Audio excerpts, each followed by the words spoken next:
Bismillahirrahmanirrahim. Assalamualaikum warahmatullahi wabarakatuh.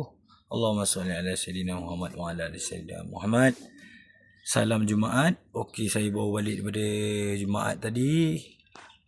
Dan Momi telah melarikan diri. Momi telah melarikan diri ke lubang ni. Jadi tak tahulah kat mana dia. Tapi dalam bilik saya lagi. InsyaAllah saya akan update, akan cari dia. Kalau jumpa, maknanya ada dalam bilik lagi lah. Kalau tak jumpa, maknanya dia dah boleh keluar, dia dah keluar ikut tingkap lah. Saya nak lepaskan dia, tapi dia kecil lagi. Saya takut dia kena tangkap lagi dengan kucing. Tapi kalau dah dia memang nak keluar, nak macam mana kan. Jadi sampai sinilah saya jaga dia.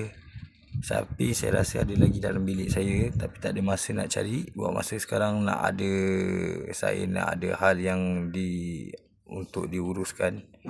InsyaAllah malam ni saya akan carilah satu bilik ni. InsyaAllah. Jumpa lagi ke sahabat-sahabat semua. Salam Jumaat. Jangan lupa selawat. Jaga solat, jaga diri, jaga solat. Jangan lupa selawat. Assalamualaikum warahmatullahi wabarakatuh.